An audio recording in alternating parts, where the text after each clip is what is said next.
everybody, and thanks for joining again for Practical Astros, this decan walk where we go through all of the 12 signs through the time of the year. So we're approaching the Libra season. We're not quite there yet. By the time you see this, we'll be right in Libra season. So we're going to go through the 3 decans of Libra, and joining me is my friend and Nightlight cohort student and Astro sister, Janessa. She's going to join me in the conversations just talking about Libra. And Janessa, do you want to share a little bit about yourself and what your astrological offerings are? And you can share any Libra qualifications that you would like. But yeah, the mic is yours. Sure. Thanks for having me. Excited to be here. You might know me as ByJove Astro on Instagram.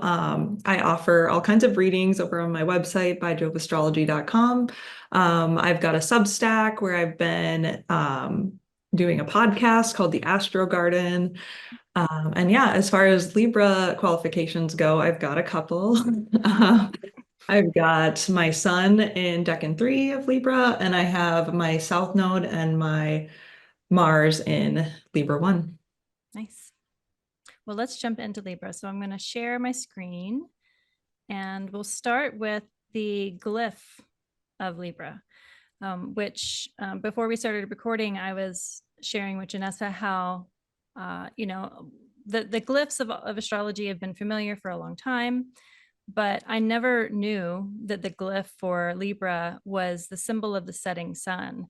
And astrologer S.J. Anderson shared that with me during a reading a couple of years ago, and it just blew my mind. I was like, of course that is. We don't necessarily use the 12-letter alphabet in this house, but if you think of the 7th sign, the 7th house, the place of the western horizon where the sun sets, we think of the house of the other and where we submerge. And Libra just as that place of merging with the other.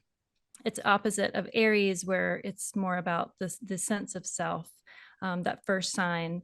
But in Libra, at least in the Northern Hemisphere, it signals the beginning of the overtaking of darkness, right? It's where the light begins to submerge and darkness begins to take over.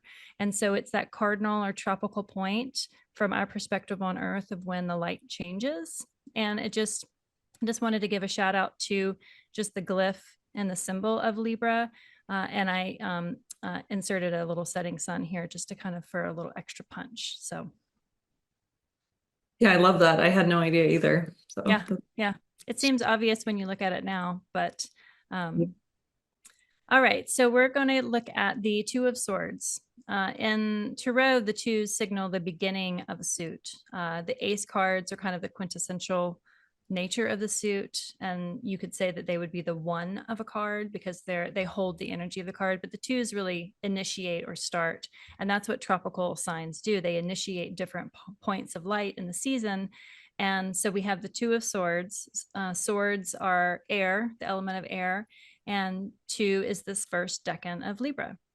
So the 2 of Swords kind of is represented by this decan, but the rulers are the Justice card, which is Libra represented in Tarot, and the High Priestess card, which is representing the Moon.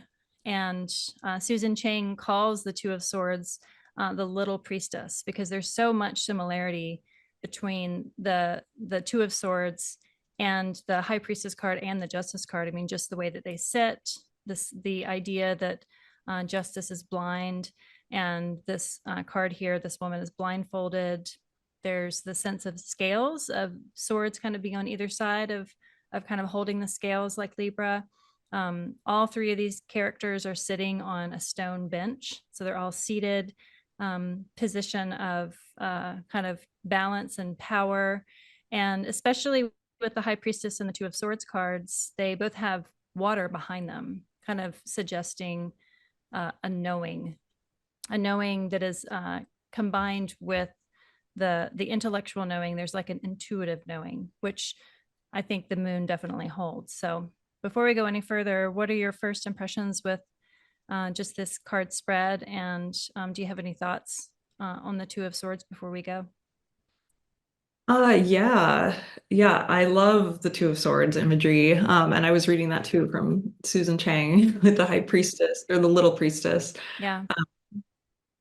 But it's really cool how it echoes the High Priestess card. Even the High Priestess's skirt down at the bottom really Mm, starts to look like water, where it hits the floor there and gathers. And how the moon is kind of like tucked in there is just really beautiful. It's so interesting too that in the Justice card that it looks to be a man or a king, also holding a sword. So mhm. a nice nod to the sword suit. And yeah, I think the blindfold in the, and maybe I'm getting ahead of myself here, but the blindfold in the Two of Swords is really loud to me, and kind of about how two is speaking to a pair, where Libra is really all about relationships, in a lot of different ways. Um, and the blindfold kind of, I don't know, cueing something about how when we are in relationship, we have to maybe turn a blind eye to, to certain things Mhm. and in order to get along. So that was just something coming to mind this Yeah. morning. Yeah, it's kind of a combination of opposites, because if you think of swords as air, as the intellect and words and like the power of our mind, and the moon can represent mind because it acts as like the intermediary. It can be the body, so it's like, how do we internalize the thoughts that then direct us? But then, yeah, the blindfold there, it's like, okay, well, you know say you put a blindfold on yourself, like, you're probably gonna um, be incredibly mentally active because you don't have the external stimulus to then respond to. Then it's like holding in all the chatter that already exists in the mind. But then within that, you can even like go deeper, like to do yoga and meditation. You Once you kind of get past that um, kind of that static electricity of the thoughts in the mind, which you can kind of like breathe, the air element of breathing more and more into the body, you get to that knowing, that body knowing, like especially in yoga practice, which I know that you do. Your body starts to kind of take over. You have this somatic direction that the body can do, and it's like the breath kind of then becomes that driver. And so it's this blending of knowing through the body, through that moon, but then also knowing in the mind. And I've definitely had that experience within kind of meditative state, even in study. Once you start to study and you read and you kind of get on this wavelength of scholarship, you it just like the body kind of takes over, and it's that blending of the moon. In astrology, we think of the moon a lot of as like an emotional intelligence, but it is also a mental intelligence too, because it's kind of pulling in that somatic body knowing. And I just like that it's not necessarily a tension point, but it's an unlikely pairing that I don't think we initially think of. And then something that you brought up about turning a blind eye. I mean, Libra is ruled by Venus as the ruler. And so Venus, the nature of Venus is to like the aspect that is related to Venus is the sextile, which is like that wanting to connect, like that hopeful, like, let's do something together. And I think when you connect with something, you may not be fully aware of all of the complicated and maybe problematic issues that would keep you from connecting, because you only just want to make that connection. So you do kind of have rose colored glasses, and you do have a little bit of a blindfold because you just want to start the connection and then work out the details later. That's what came up when you were speaking that. Do you mind doing just some verbal description of the justice card? Sure, sure. So there is a man who appears to be a king, sitting on a stone looking slab or throne. He's wearing a gold crown and a long red robe. In his right hand, he has a sword that is pointing up towards the sky. And then in his left hand, he has some gold scales. And then on either side of him, there's a column, and kind of hanging behind him, there seems to be like a less bright red drape. And is that any other Yeah, detail? that's great. It's like hearing you describe it, you see so much of the similarity in the High Priestess card. I mean, just the way that they're positioned, they're both sitting on these stone tablets. They both have these concrete pillars at either side of them. They both have a fabric that is draped behind them. Behind the king, or this justice character, is yellow, so it suggests daylight. And behind the high priestess is kind of this darker blue. It could be daylight. It's like the blue of the water behind her and the blue of the sky are the exact same. So it kind of just feels like another realm altogether. But the way that they're both sat is really similar. She's got a crown on her head too, but it's almost like um she has a lunar sphere in the middle of her crown and these like horns that project from either side, and his crown is more like, it looks like the tops of like medieval castles. It's very blocky, and so there is a little bit of a difference there. The print that's behind her on the fabric that's hanging behind her is covered with pomegranates, which are very fertile, looking. There's like some palm trees too.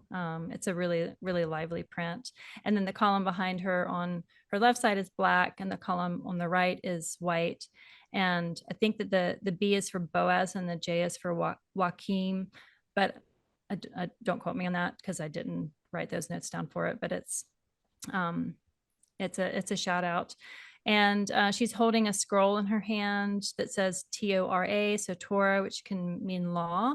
And she has like a symmetrical white cross right at her chest, which always reminded me just of crossroads, of like the lunar moments, especially eclipses. So we have eclipses coming up in a week. And eclipses are these points on the moon's journey which feel very crossroad coded. And that symmetrical cross right there at her chest is like always needing to make that choice when you come to a crossroads of the moon as the, how do I say this, the moon is our fortune here on earth. It's the celestial body that orbits us, and so it kind of acts as that intermediary with the other planets in us. It like translates things for us, and it provides us with these moments of choice of what are you going to do given the circumstances and the fortune around you. What choice are you going to make? And that is really what this two of swords card always brings up. I love getting this card in spreads, and I get it a lot. And my response to it is always like, okay, it's very clear, what I've got two options, and I've got the primordial waters of knowing at my back, and I'm not distracted, and I sit there and I have these two swords as two possibilities, and I'm going to make a choice. I know a lot of people that hate this card. They hate getting this card because they don't know how to make the choice. They don't want to make the choice. They want a third choice to throw it in there so they can just choose the third, because it's hard to. And I think it might be hard if you have a lot of Libra placements to choose one means you're not going to choose the other. It's like a death of the other. And I've come to understand from my Libra placement friends that is a really difficult thing. So have you experienced that yourself? What's your relationship with making a choice between a binary? Yeah. Yeah. I think, yeah, I relate to that a lot.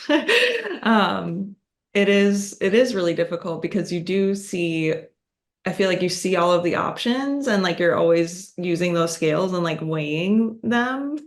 And then I think for me, at a lot of times it comes down to not so much even being passive as that it kind of comes down to genuinely knowing that either way it's going to probably be fine, and like wanting to you know let the person with you make a decision or something. Like I was thinking of Yeah. like even things like where to eat with a partner, or like, what do you want to do tonight? Those kinds of choices. Um, Maybe those are too simple for what we're talking about, but like They're even, indicative though. Yeah. yeah, yeah. But even then it's like, I know that it doesn't really maybe matter to me. It matters more to me to like relate to you or something. And Hmm. uh, yeah, I think it can get misconstrued as being, passive or something when really it's like coming from a genuine place, at least for me, of like knowing that it doesn't really matter or something. I don't know. Yeah.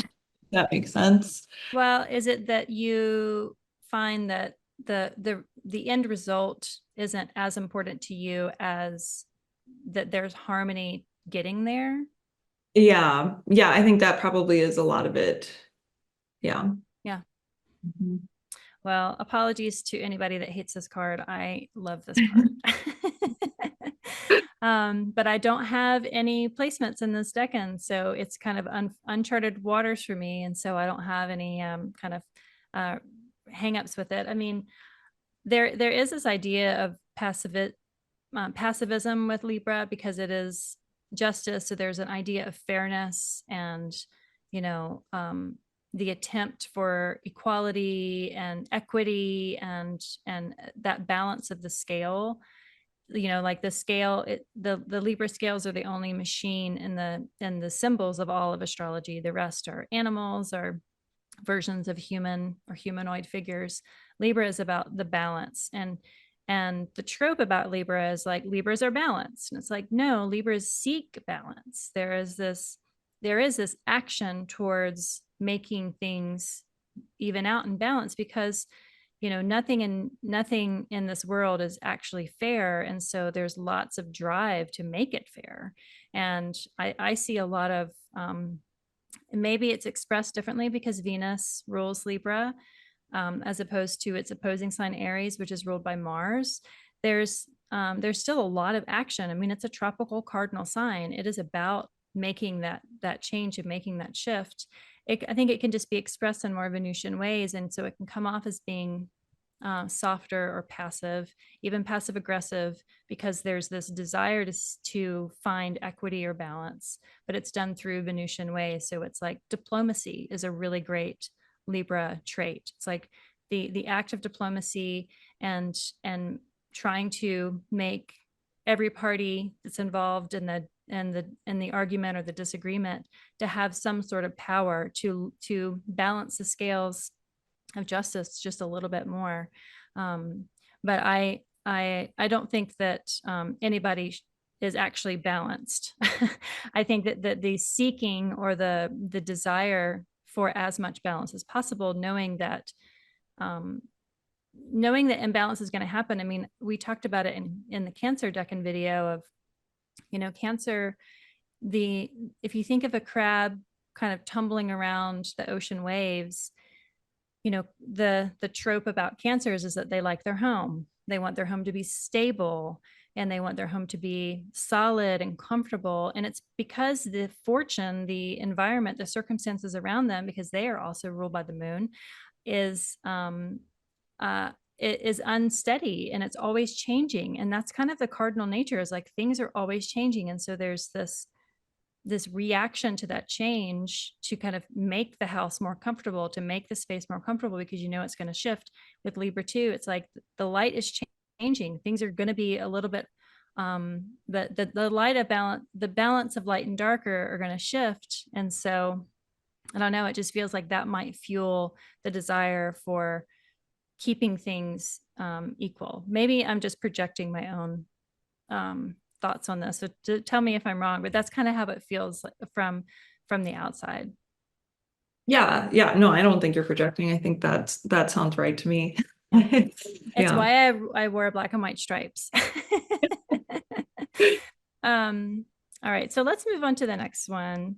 So the moon as the ruler for this first decan, the moon is the closest one to us. So we've gone through all the planets, and now we go to the furthest planet in traditional planets. We go all the way out to Saturn. So Saturn actually exalts in Libra. And so while this, when you think of Saturn, you look at this Three of Swords, and it can at first come across as being a little hard edged. It's actually an exalted place. And so if we think again about just the sigil of Libra, of being those scales, and the scales being made by like a heavy iron, so that the sense of real justice feels Saturnian, because justice should be just forever. It should transcend time. It's not just the diplomacy of what's politically popular. It's like true to the letter of the law. And that's kind of how this card comes across to me. I was joking around earlier that I'm always surprised to hear tattoo artists say that people will use this image here of the Three of Swords, the middle decan of Libra, and get it tattooed on their body, because it looks like a badass image, of heart and swords. But I would not want this on my body personally. What's your sense just of this card?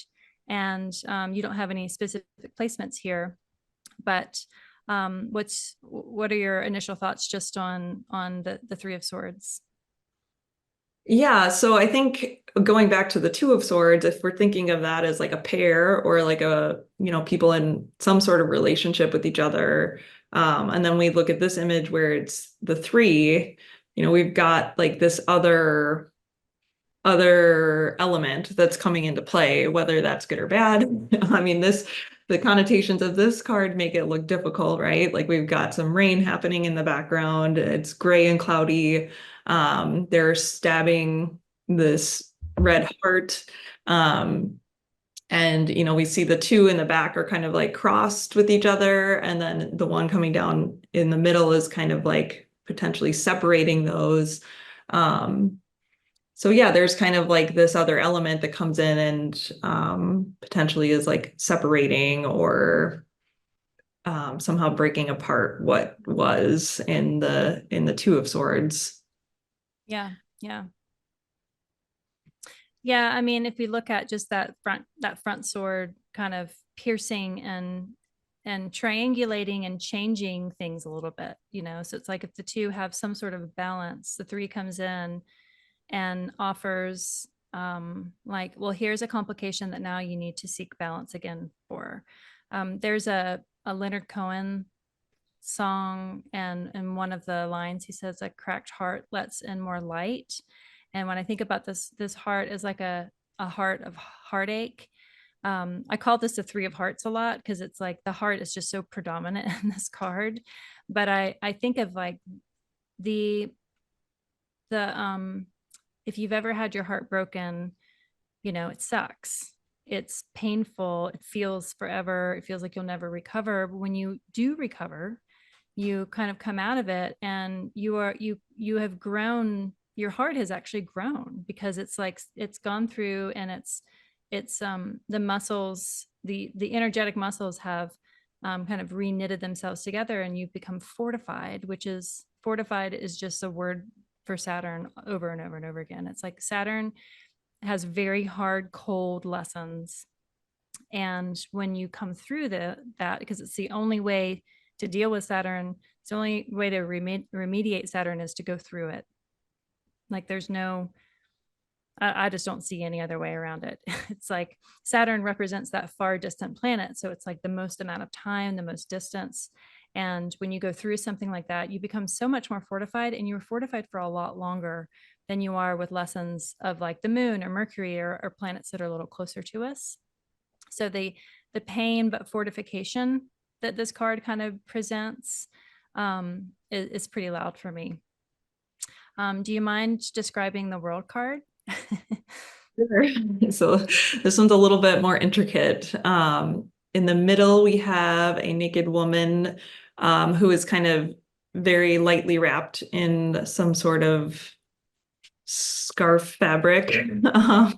And then in each hand, she has a baton. Is that what we would call that? Yeah, they kind of look like wands, with like the tips of them they look like candle flames, or Um, like a double terminated quartz wands. It's like they have like little tips on them. But yeah, little batons. She's like a in a marching band. And then in an oval around her, there's some sort of wreath. It's almost snake-like in texture, the way whatever it's made of. It's not clear to me if it's like a plant or a actual snake with no head or tail. And it's like held together at the top above her head and at the bottom with some red wrapping. And then up in the left-hand corner, there is a blonde head of a man, it's profile view, um, facing towards the right. And then in the right-hand corner, there's a golden eagle head facing towards the left. Both are behind both of them is a cloud, a white cloud. And then at the bottom left-hand corner, there is a head of a bull with horns, also with a cloud behind it. And then in the right-hand corner is the head of a lion, also with a white cloud behind it. And those two figures at the bottom are facing directly forward, I would say. And looking out. Yeah. Yeah. Yeah. The man's head is supposed to, or it's commonly referred to as representing Aquarius, the eagle representing Scorpio, Leo the lion, and Taurus the bull, as those fixed points in the zodiac. And then the world itself, this is the last card in Tarot, as Saturn is the last planet. And it's like those fixed signs kind of holding the fabric of time together. And yeah, I don't know what the material, it looks like a laurel wreath to me, but that's interesting that snake came up, because I could totally see like snake scales. It doesn't have a head or a tail, so it is, like that aurora boreas, that just never ending. And then the red fabric on the top and the bottom are like the figure 8 or the lemniscate, that it's like that forever time. So there's so much about time here. The figure herself is just floating and hovering in this oval space. And if we look at the next card that comes after this, is the Fool card, and the Fool card is the 0. The Fool card is also kind of just stepping off into space, stepping off in a different direction. And this card, she's just kind of stepping through this portal of time to like start the journey over. So this is Saturn. Saturn doesn't seem so scary like this, but it's also just timeless is what it feels like.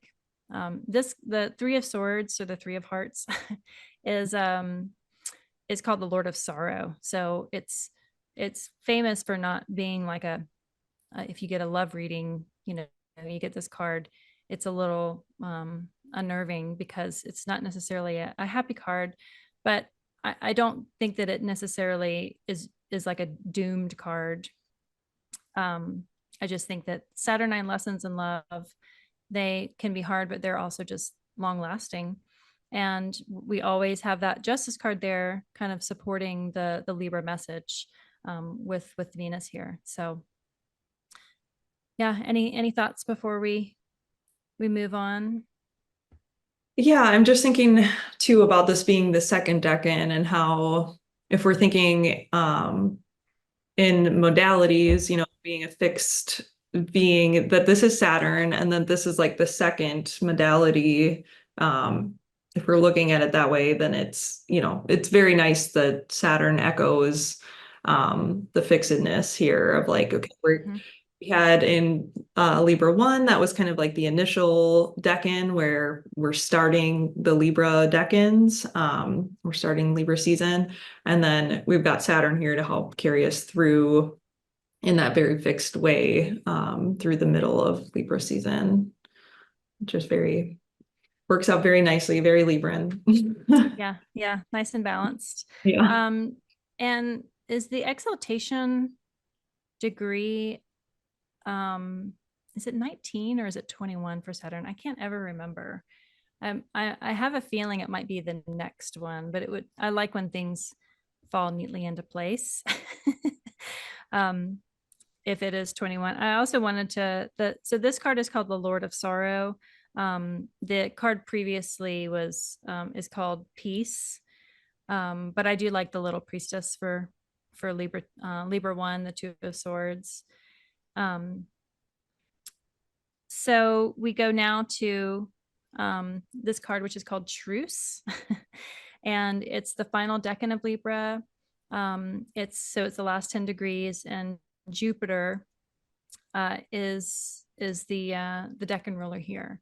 So in a way, this is just such a lovely, this has such lovely rulership, because Libra is ruled by Venus, and then this decan ruler is Jupiter. So this decan, these last 10 degrees of Libra, have both benefics as their rulers through decan and domicile.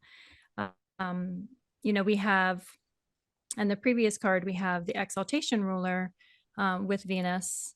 And so, I mean, I think that itself is pretty strong. And even with the moon doesn't necessarily have a lot of dignity in Libra, but the moon and Venus as being the luminary of the night sect, and then the benefic of the night sect just feels powerful. All the Libra decans just feel like they hold lots of balanced power. And it's out of all the air signs, it's like the easiest decan transition because Aquarius and Gemini, I think, are just harder.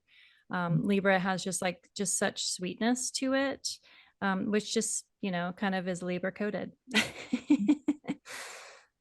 All right, so we're here with the Wheel of Fortune as Jupiter, and Justice card as Libra, and then we have this Four of Swords here. And so the Four of Swords, I'll just describe it, and then we can kind of go in.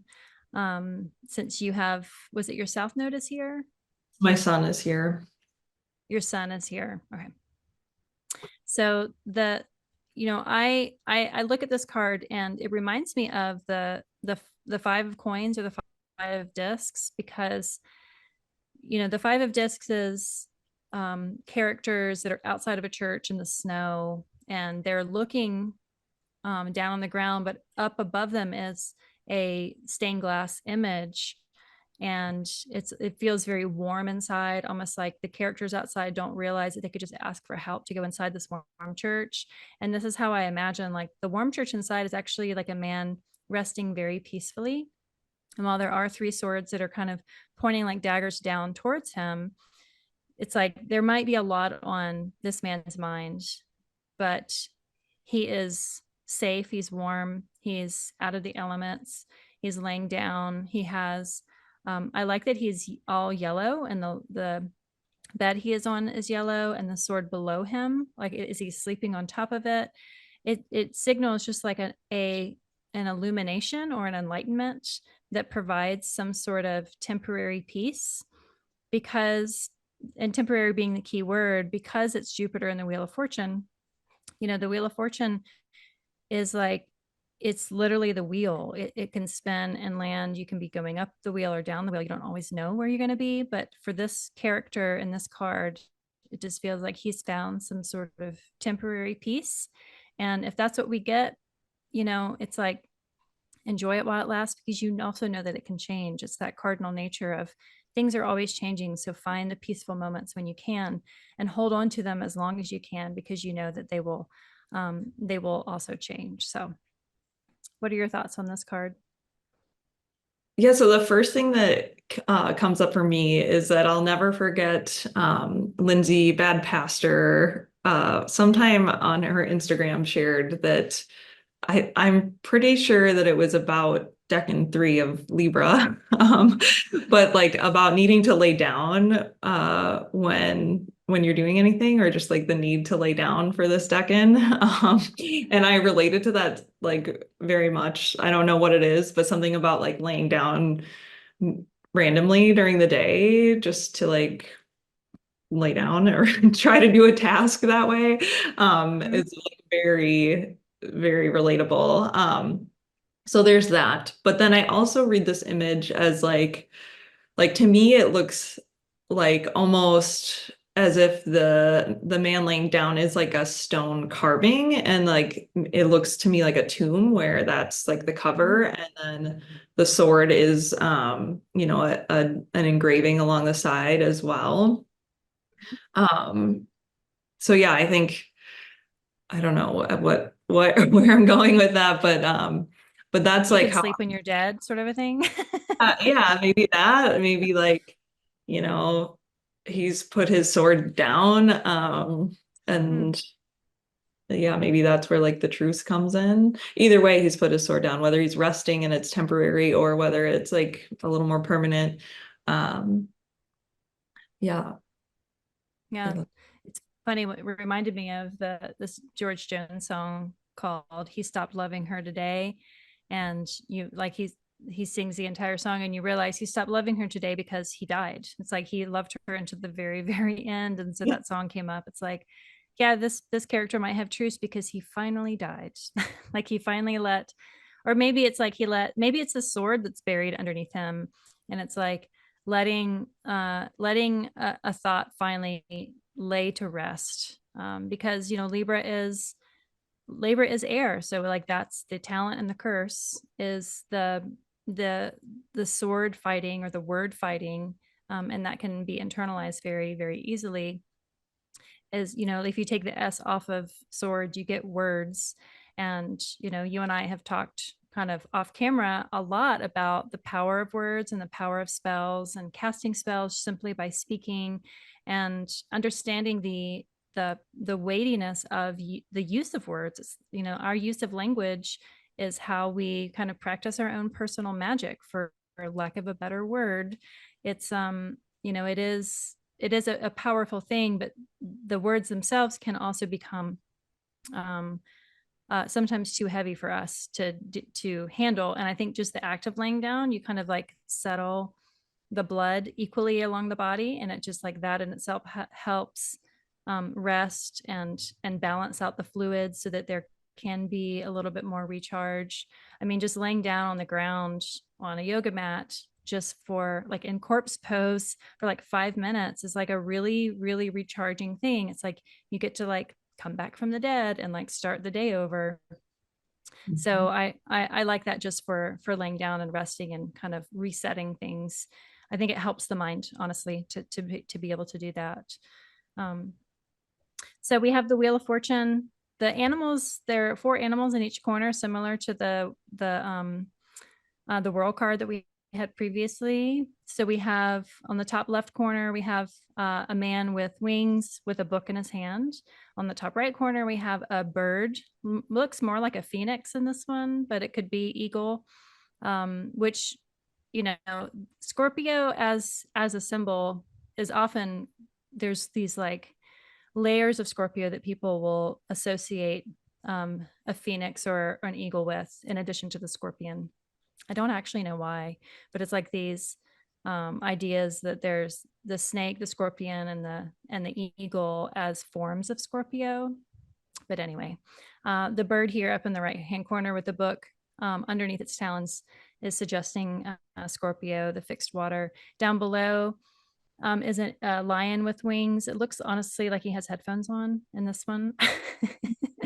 And signaling Leo, and then facing the last fixed character, Taurus the bull with wings. But in this card, we have the Sphinx, a blue Sphinx with black and white stripes. It looks like the Sphinx from the Chariot card, which is Cancer.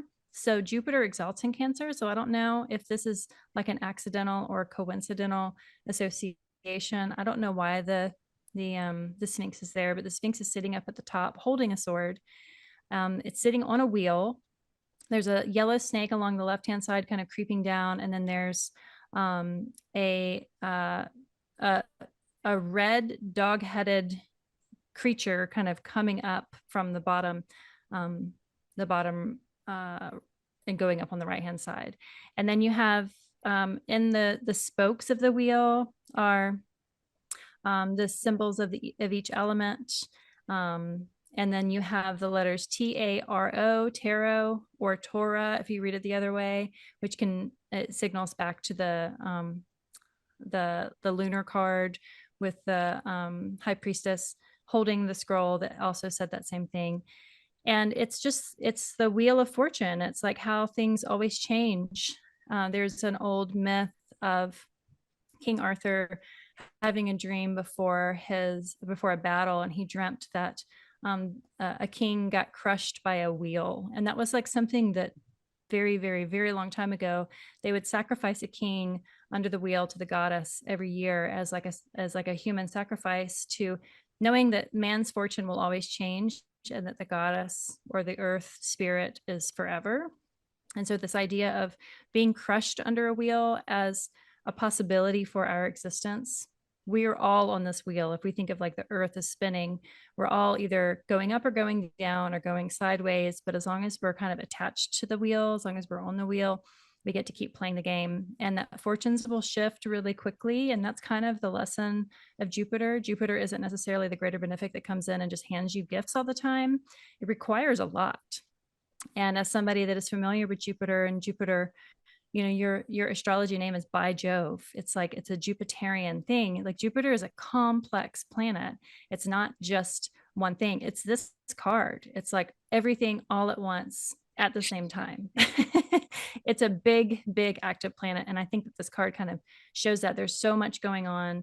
You're still holding, it's a greater planet. So it's past the sun. It has larger cycles. And so you have those fixed signs kind of holding time.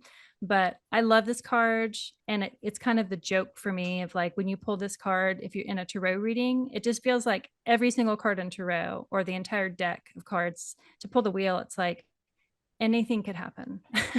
And just be reminded that anything could happen, and this is not necessarily in your control. And good luck, and maybe pick another card to have some clarification, because this one doesn't always give you exactly what you're asking for.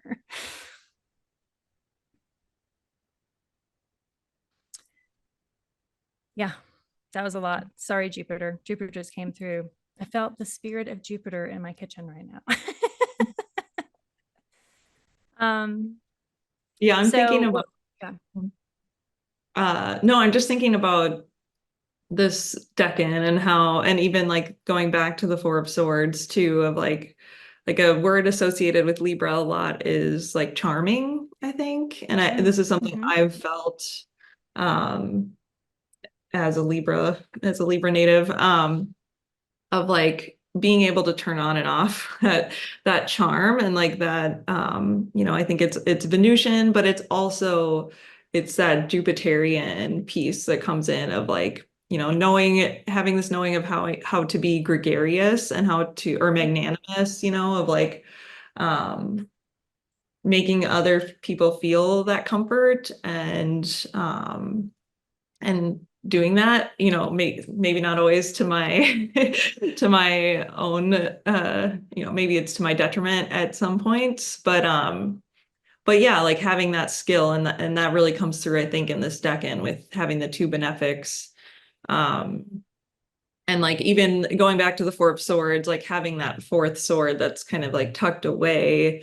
It's kind of like, okay, we're being charming right now.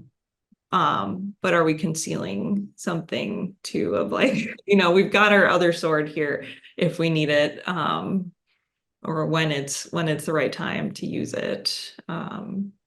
Yeah. So do you think that act of concealment is part of why this would be called truce? It's like you might have to put something away in order for the greater peace to happen. Yeah, yeah, I think totally. That's exactly it. Yeah.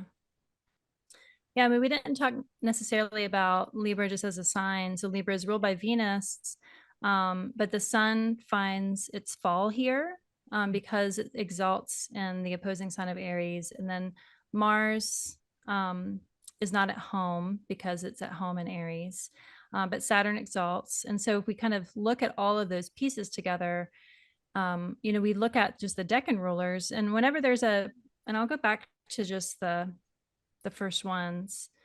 So with decans, it's like these visiting dignitaries in the temple of whatever the sign is. So with Libra, it's Venus ruled, so it's Venus's temple, and then the moon comes in and like has like its own little apartment in Venus's temple as the ruler. And so what is the moon bringing to the Venus temple, translating through these decans, what is the moon here to offer? And that's kind of how I use decans, is like the moon is here for a reason. And while the moon may not find like as much dignity here, it has dignity because it's a decan ruler. And so there is something there. And I feel like it really does bring up the power of how much the moon can relate to our mind. And then for the Three of Swords, having Saturn here, Saturn exalts here, so it feels extra to have the exaltation ruler be here and have its own throne room within the Temple of Venus. And the one that kind of puzzles me is this Jupiter here. So Jupiter belongs here, Jupiter as the decan ruler in these last 10 degrees of Libra. And with Saturn and Jupiter, considering laws and justice and the systems of justice, I think that Jupiter is excellent for systems, because Saturn is about limitations. It's like that last planet and is there just to say no, because it's a malefic. It's like, nope, not right now, maybe not ever. Don't get your hopes up. And Jupiter's like, get your hopes up. Here's how you can get your hopes up. Here's exactly what you need to do. Here are the systems to create and build. I think that structure for Jupiter is way more of a word than Saturn. I don't think Saturn has much structure. I think that there's maybe some natural order, but it's more related to time. I think with Jupiter, there's like a bit more agency because it's a benefic. It wants things to work out. It's the big tent sort of a planet. And so in order to make a big tent work, you have to have a lot of internalized systems that are structurally sound. And then within the Temple of Venus, with this Justice card, they have to be fair. So I just think that it's like a deceptively complicated but incredibly powerful and potent relationship with the two benefics, like how well they can work together, and these intellectualized spaces of air and the swords.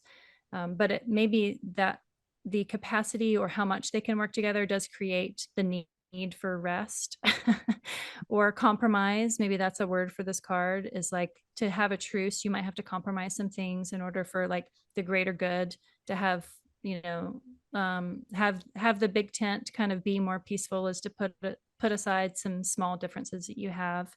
And maybe there is concealment with that, but yeah, that's the one that I've been kind of chewing on the most, because it wasn't as blatantly obvious to me of how these two work together. Even on paper, like Venus and Jupiter should be great and fine. It's the greater benefic and the lesser benefic working together. Yeah, I don't know. Your sun is here. So do you have any insight on just like how these two might work, or what do you think Jupiter offers to Venus by being this ruler in her temple? Yeah, that's a big question. I think I feel the compromise heavily. I will caveat everything I'm saying by saying that this is my eighth house. So there's like I feel like there's a lot of overlap between Libra and the eighth house. And so that's been something that's difficult for me to set aside or like parse out. Yeah. It is all about like the other, and like sure that's like seventh house too, but I feel like Libra being the exaltation ruler of Saturn like applies this or where Saturn's the exaltation ruler, it kind of applies this pressure of like just pressure in general, but then it like coming out in a Venusian way of like having to to yield to the other or something in a lot of different situations. It does feel like Jupiter here lends some more agency to this decan. And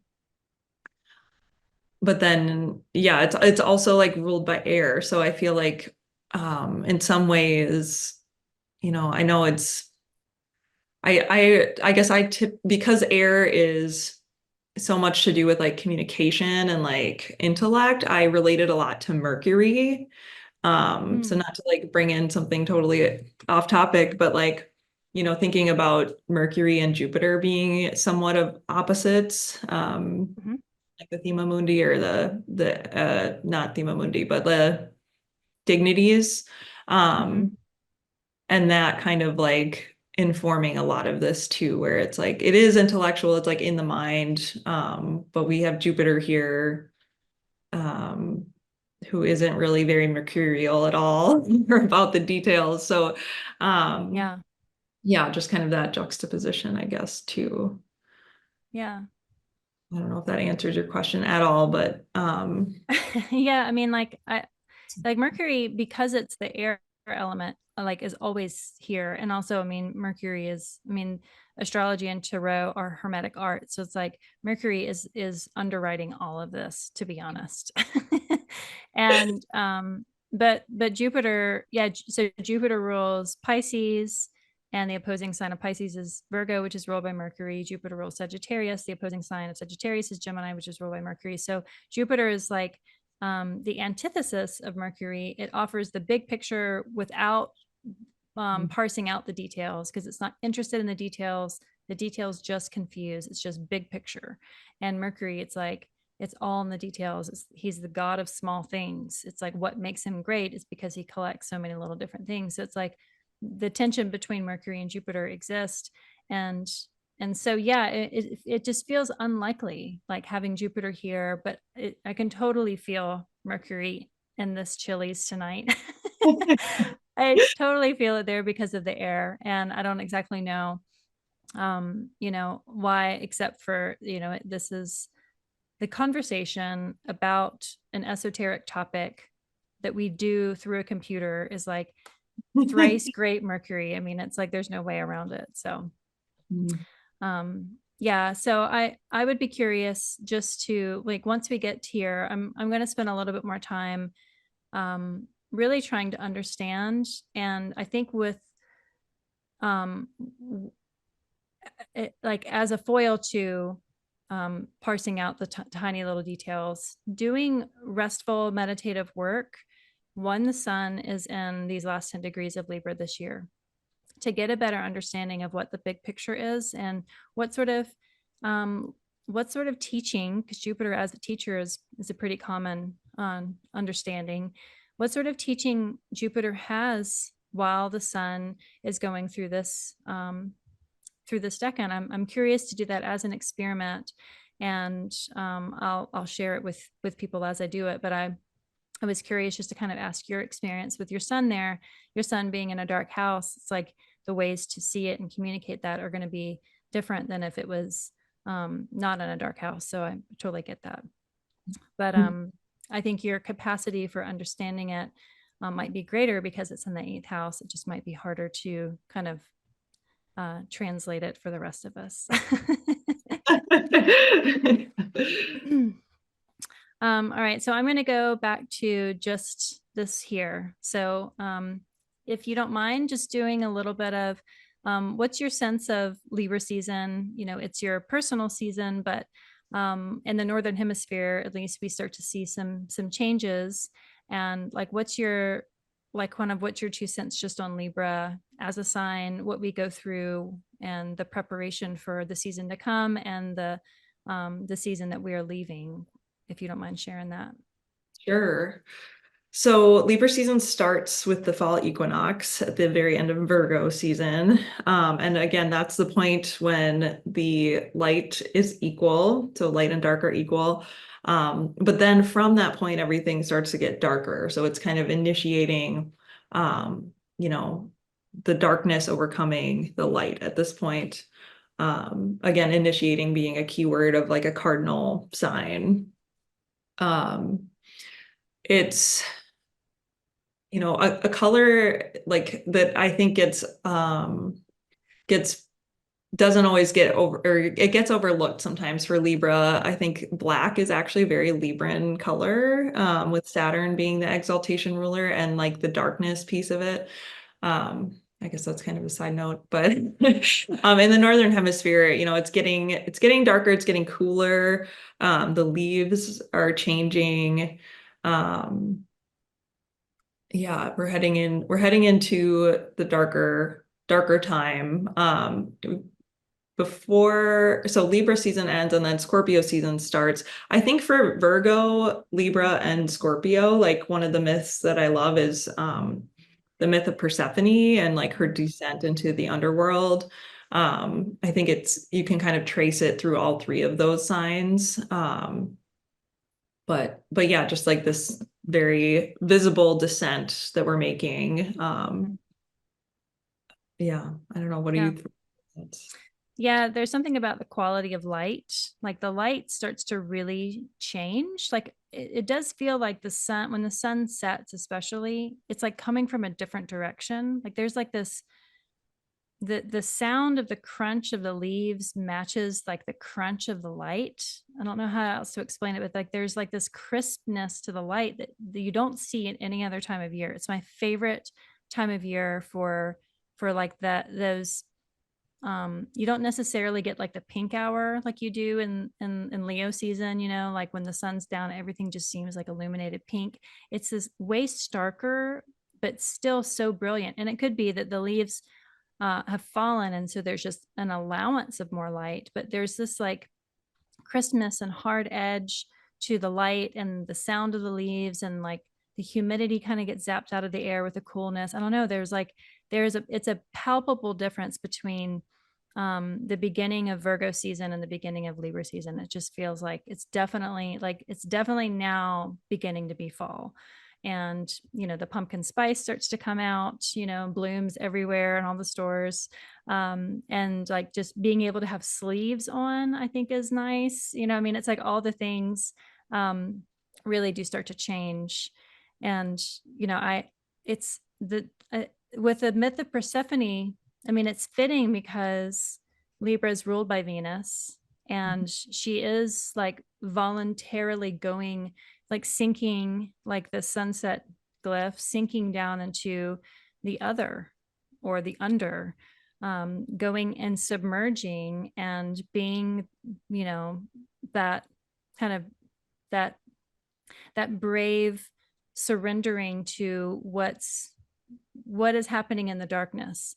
And we all kind of do that. And around fall, it's like we start to just be a little bit more physically protective with ourselves. You know, we wear scarves, you know, we kind of close up our windows. We start to kind of be a little bit more fortified, a little bit more mindful of our own surroundings. I don't know, like there's this sense like we're all kind of armoring up in ways of self-preservation, because you know the winter is going to come. And it's like this it's kind of a beautiful rite of passage that at least us in the northern hemisphere, sorry Australia, sorry South America, that we all kind of go through in Libra season, of like it's like a lot of people's favorite time of year, because you know you're kind of going into it a little bit hopeful of like it's going to suck in February. We're going to be so tired of the gray, we're going to be so tired of the cold, so tired of the snow, so tired of school. But this first bit, it's like I'm actually kind of tired of the heat. I'm tired of vacations, like taking up all my free time. I'm tired of family visits. I'm tired of, um, you know, sand in my van from going to the beach. It's like first world problems of like what you're tired of, but you're kind of ready to be a little bit more structure and have routine and have things that are familiar, and preparing us for the winter when like routine sets survival. And this part, it's like just the beautification of it, you know, like you texted pictures of like your grocery cart with like pumpkins and flowers in it. It's like, yay, you know, it's like we get to do the beautiful stuff before we're tired of like the harder stuff that happens in fall and winter. So it is a really, really beautiful time of year. And I feel like we collectively come together, and there's a sense of hope and dread that is kind of equal. It's very equinoxy. It's like glad to have the kids back in school, but also kind of dreading the fact that it's going to probably be a pretty bitter cold winter this year. No, it's like both of them kind of are holding equal weight. Um, but yeah, those are my thoughts. It's really the light. The light is my favorite during Libra season. Mhm. Yeah, some of the stuff you're saying is also reminding me that the equinox kind of kicks off like a lot of the holiday season really for like a lot of different cultures. Like Yeah. it's almost like a party every month or something, or like Yeah. even more frequently between now and the end of the year. So that's kind of like always fun to look forward to. It Yeah. feels really like benefic coded. Yeah. Yeah. Yeah, and it's like parties that you kind of have to do inside because of the weather. So it's more intimate. There's more sharing of kind of the air signs. It's like more talk, more conversation, more arguments, but more of that kind of personal one-on-one engagement. It's less like parties outside that kind of the energy dissipates. It's like parties inside and gatherings inside and rituals and rites and celebrations inside really do kind of hold the energy a bit more. I hadn't thought of that yet. So yeah. All right. So I feel like we've come full circle, or at least gone from this end around, and now we're going this way. So if you don't mind just sharing a little bit about what you do, any projects that you're working on, and anything you'd like to share and how people can get in touch, and we'll wrap it up. Sure. So I offer, natal chart readings, year ahead readings, all kinds of readings on my website, byjoveastrology.com. I host a podcast where I interview other astrologers about their experience as becoming an astrologer. I've also started, kind of building on that project, talking more about my experience with astrology and just day-to-day musings.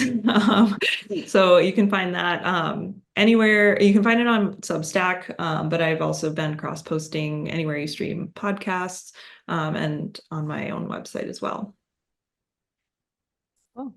And Janessa has read my chart, and I can totally vouch for her compassionate ability to tap into other people's nativities. She has a really beautiful way of her insight. And it's nice to connect with people that have a good foundation of astrology, but also just have like an emotional intelligence that you're not taught that. You just have to bring it. And Janessa definitely brings it to her readings. So if you need a reference, then I am your reference for readings, because I think you're an excellent reader.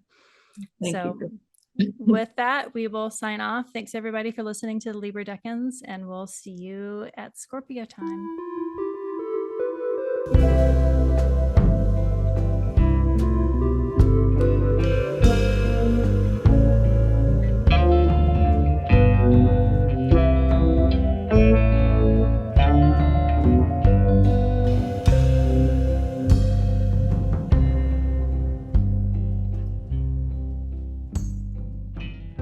Like and subscribe.